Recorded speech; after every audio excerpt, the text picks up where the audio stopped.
नमस्कार दोस्तों, आज हम आपको दशामाता के 10वें दिन की कहानी सुनाने जा रहे हैं। तो प्रेम से बोलिए दशामाता की जय। किसी नगर में एक ब्राह्मणी रहती थी।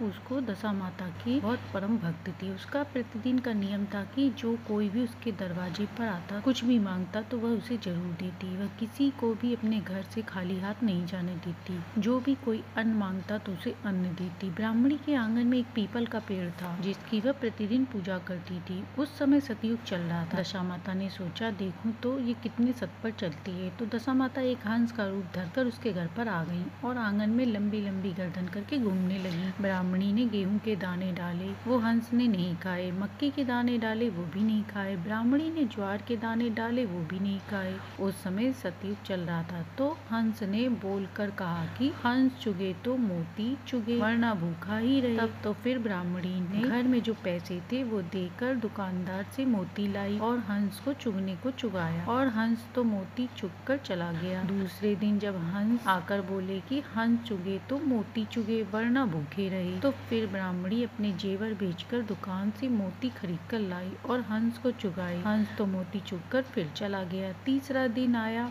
जब वह हंस वापिस आया तो ब्राह्मणी परेशान हो गई कि अब तो मैं मोती कहाँ से लाऊंगी। फिर ब्राह्मणी अपने घर गिरवी रखकर मोती खरीद लाई और हंस को चुगाए। उस दिन ब्राह्मणी को नींद नहीं आई कि कल हंस आएगा तो मैं उसे मोती कहाँ से दिलाऊंगी। चौथा दिन होते ही हंस फिर आ गया। फिर ब्राह्मणी अपनी बेटी को सेठ के यहाँ नौकरानी के रूप में रखने की बात करके सेठ से पैसे लेकर आई। ब्राह्मणी बोलती है कि कल से मैं अपनी बेटी को आपके घर नौकरानी के रूप में भिजवा दूंगी। फिर ब्राह्मणी उन पैसों से मोती लेकर आई और हंस को चुगाए।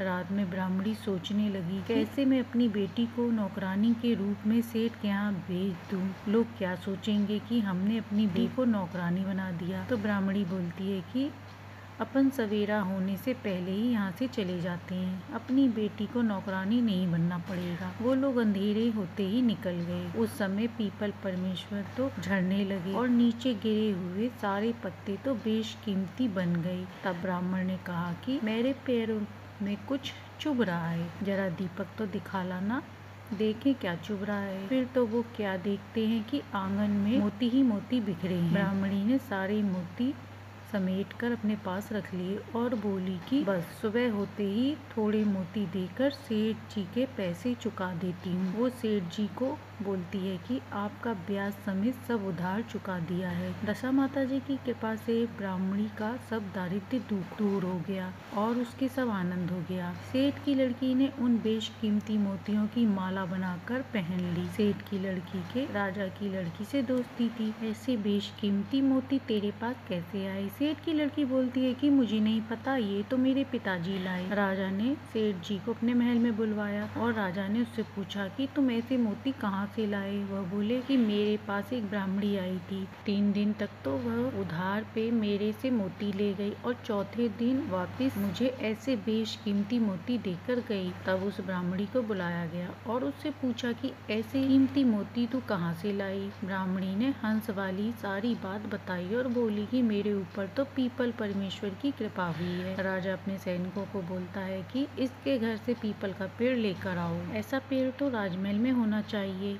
जब राजा के सिपाही पीपल खोदने लगे तो पीपल का पेड़ तो नहीं निकला, बल्कि सैनिकों के कांटे चुभने लगे। राजा ने कहा कि वो पीपल का पेड़ तो इसकी किस्मत में ही लिखा हुआ है, उसको वहीं रहने दो। हे पीपल देव, जिस तरह उस ब्राह्मणी पर टूट मान हुए वैसे ही सब पर होवे, और जैसी कृपा उस पर करी वैसी ही कृपा सब पर करे। दूसरी कथा के अनुसार एक बाग में एक फकीर रहता था। वह बस्ती से भीख मांग कर लाता और कोई आटा देता, कोई रोटी देता, कोई अनाज देता। परंतु होली आने के बाद सब औरतें एक मंदिर में बैठकर दशामाता की कहानी कथा सुनती रहती। किसी के घर पर कोई नहीं मिलता तो वह फकीर परेशान हो गया। जब उसे मालूम हुआ कि सभी औरतें मंदिर में बैठी हैं और वहाँ दशामाता जी की कहानियाँ सुन रही हैं, तो वो भी मंदिर में बैठ गया और वह भी उनके पास बैठकर दशामाता की कहानियाँ सुनने लगा। उसने पूछा कि इसको सुनने से क्या होता है? तो उन्हीं महिलाओं में से एक ने बोला अन्न धन लाभ लक्ष्मी सब कुछ मिलता है। तो फकीर ने बोला कि मेरे भी कुछ नहीं है दशा माता जी, मुझे भी कुछ जरूर देंगी। फकीर की हथेली में एक फफोला हो गया। 10 दिन होने के बाद फफोले में से एक सुंदर कन्या जन्मी। वह कन्या दशा माता ही हुई। फकीर के बाग में एक पेड़ पर कन्या के लिए झूला लगा दिया और उसको झुलाता रहता और झूला देते हुए बोलता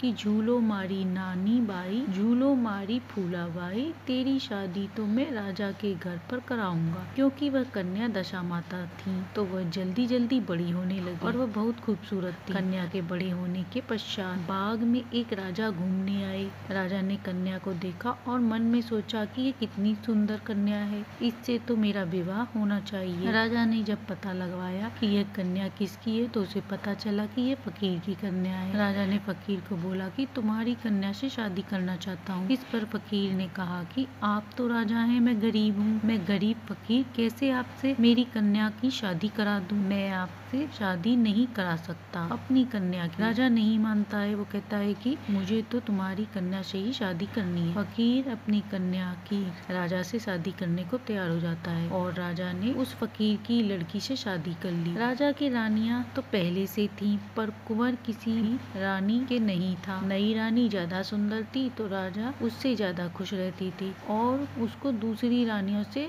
ज्यादा अच्छा मानती थी। कुछ दिनों बाद रानी गर्भवती हुई और राजा के व्यापार के लिए दूर देश जाना पड़ा। तो रानी बोली कि आपके जाने के बाद मेरा ध्यान कौन रखेगा, मेरे से दूसरी रानियां थोड़ी नाराज रहती हैं। राजा ने बोला कि सबसे बड़ी रानी है वह थोड़ी समझदार है, मैं उनको जिम्मेदारी देकर जाऊंगा और मेरे को कुछ निशानी दे दो ताकि मुझे पता लग जाएगा। रानी ने गुलाब की कली निशानी के रूप राजा को दे दी। 9 महीने पूरे होने पर बड़ी रानी ने दाई माई को पैसा देकर समझाया कि अगर इसके लड़का हुए तो राजा हमको अच्छा नहीं रखेंगे। इसको बोलना राजा के यहाँ ऐसा नियम है कि आंखों पर पट्टी बांधकर बच्चे जन्म देते हैं और तू बच्चे को भैंस को खिला देना। दाई माई ने ऐसा ही किया। छोटी रानी ने कहा कि राजा के कहाँ कुंवर लिखा है, राजा के कुंवर भाग्य में होता तो दूसरी रानियों के भी होता। छोटी रानी को ऐसा कहने के पश्चात उसके बच्चे को भैंस के सामने रख दिया। उस समय सतयुग चल रहा था तो भैंस इस बच्चे को पूरा का पूरा निगल गई। वह भैंस पहले तो उसको चाटने लगी और बाद में वह उसके मुंह में चला गया। 10 महीने बाद भैंस के पाड़ा हुआ। अब उधर राजा के पास कली खिली। राजा के वापिस लौटने पर खूब बड़ा जलसा हुआ। राजा तो भूल ही गए थे कि उनके 7वीं रानी भी है। दूसरी रानियों ने उस 7वीं रानी को चमड़े के कपड़े पहनाकर एक बांस की लकड़ी देकर महल के ऊपर से कोए उड़ाने वाली बना दिया था। जब भैंसा कुछ बड़ा हुआ तो किसी और को कुछ नहीं करता था पर बड़ी रानी को भेटिया मारता था। बड़ी रानी ने सोचा कि ये वही दुश्मन है। बड़ी रानी राजा से बोली इस भैंस को मरवा दो। नौकर को पाड़ा मरवाने के लिए भिजवा दिया और बोले कि इसको मारकर आंखें निकाल लेना। वह लोग उसको मारने के लिए दूसरे शहर ले गए। दूसरे शहर के राजा की लड़की को घर में बैठे बैठे सब दिख रहा था। उसको पुराना आगे पीछे का सब पता था। राजकुमारी उन आदमियों से बोलती है कि यह पाड़ा मेरे को दे दो। तो वो लोग बोले कि नहीं, हमको तो इसको मारना है। वो बोलती है कि इस मासूम को क्यों मारते हो, इसे मुझे दे दो। नौकर बोलते हैं कि इसको मारने का हुक्म मिला है और इसकी आंखें हमें सबूत के तौर पे दिखानी है। तो उस लड़की बोलती है कि जो कोई भी जानवर मरा हो उसकी आंखें लेकर चले जाओ। राजकुमारी उस पाड़े को प्रतिदिन हरी हरी अच्छी घास खिलाती, चांदी के बर्तन में पानी पिलाती और उसको बहुत अच्छे से रखती। कुछ समय पश्चात एक दिन उस राजकुमारी के पिता को विचार आया कि अब राजकुमारी भी बड़ी हो गई है, उसके लिए अच्छा वर ढूंढना चाहिए। तो राजा अपनी बेटी राजकुमारी से बोलता है कि बेटी, अब तुम्हारे लिए सुयोग्य वर का समय आ गया है, तुम बताओ तुमको कैसा वर चाहिए। तो इस पर राजकुमारी कहती है कि मैं तो इस भैंसे से शादी करूंगी। राजा रानी से बोलते हैं कि भैंसे से कोई शादी करता है, परंतु राजकुमारी नहीं मानती है। वो कहती है कि मैं भैंसे से ही शादी करूंगी। राजकुमारी की जिद करने पर उसकी शादी भैंसे से करा दी जाती है। एक दिन राजा शिकार खेलकर घर आए तो गोखड़े में राजकुमारी के साथ रात को किसी कुंवर को बैठा देखा तो डर गए कि राजकुमारी किससे बातें कर रही है। राजा ने रानी को बोला कि अपनी राजकुमारी किसी से बातें कर रही है। रानी ने कहा, अरे हाँ, मैं बताना भूल गई। अपनी राजकुमारी बहुत समझदार है। अपनी राजकुमारी ने जिस बड़े से शादी की थी उससे रात को एक सुंदर सा कुंवर निकलता है और सुबह होते ही कुंवर पाड़े की होली में चला जाता है। राजा राजकुमारी से बोलता है कि आज कुंवर से पूछना कि उसकी होली कैसे बदली जा सकती है। राजकुमारी के पूछने पर कुंवर बोलता है कि अरे मेरी होली तो सहज में ही बदली जा सकती है, परंतु थोड़ा सा ध्यान करना पड़ेगा। वह कहता है कि कच्ची लकड़ी की गठरियाँ मंगवा लें, दही दूध के घड़े भरवा लें, गुलाब जल और पानी के घड़े भरवा दें। जब मैं खोली पहनने लगूं तो जल्दी से हटिया मेरी खोली पे डाल दे, उसे जला देना। मैं जब जलूं बोलने लगूं तो दही दूध गुलाब जल से भरे घड़े मुझ पर डाल देना। इस प्रकार मेरी खोली बदली जा सकती है। अगले दिन इसी तरह उन्होंने खोली बदला दी और उसमें से सुंदर कुंवर निकला। अब कुछ दिनों बाद कुंवर बोले कि अब हम भी हमारे महल जाना चाहते हैं, हमारे भी पूरा परिवार है, माँ पिताजी राजपाट है, सो अब आप हमको भी सीख दो। राजा ने कहा कि बिना कुछ दिए ऐसे कैसे भेज दूं। फिर तो राजा ने उन्हें बहुत सारा दहेज देकर विदा किया। कुंवर और राजकुमारी ने अपने नगर पहुँचने पर नगाड़े बजवाए। राजा ने सोचा कि कोई दूसरा राजा चढ़ाई करने आया है, दिखे तो वो अगवाई करने हाथ जोड़ कर आए। आज खाना मेरी तरफ से है, आप ढूंढी पिटवा दें कि नगरी के सब लोग खाना खाने आए, कोई भी चूल्हा न जलाए, पूरा नगर खाना खाने आया।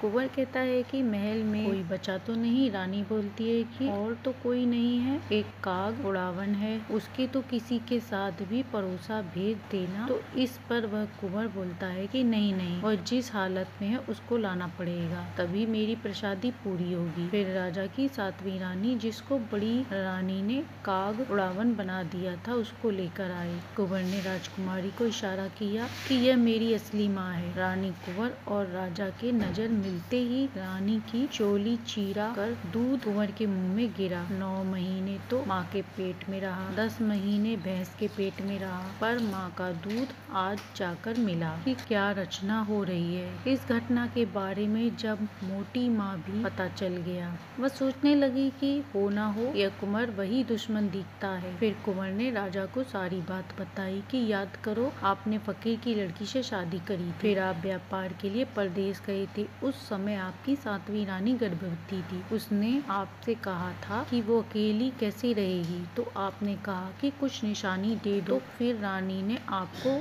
गुलाब की कली दी। कुंवर ने कहा, आप सातवीं रानी को बड़ी रानी के भरोसे छोड़कर गए थे। यह समझदार है, इसका ध्यान रखेगी। इन्होंने तो ऐसा ध्यान रखा कि जन्मते ही दाई माँ को सीख देकर पैसा खिलाकर भैंस के सामने रख दिया। भैंस पूरा निगल गई। 10 महीने बाद भैंस के पाड़ा हुआ। मोटी माँ के कहने पर आपने पाड़े को जंगल में मारने के लिए भिजवा दिया। इस कन्या को सब पता था, आगे पीछे का, और दशा माता की ये इष्ट थी।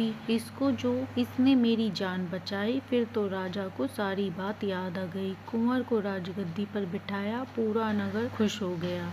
कुंवर सा आए और खड्डे खुदवाकर 6 रानियों को जमीन में गड़वाकर उस पर घोड़े घुमवाए। हे दशा माता, जैसे फकीर की बेटी पर मुसीबत आई, ऐसी किसी पर ना आए, और जैसे आपने उसकी लाज रखी, वैसे ही सबकी रखना। प्रेम से बोलिए दशा माता की जय। तो ये थी दशा माता के दिनों में सुनी जाने वाली कहानी, जिसे सुनने से सुख सौभाग्य में वृद्धि होती है। कहानी अच्छी लगी तो लाइक एंड सब्सक्राइब करें।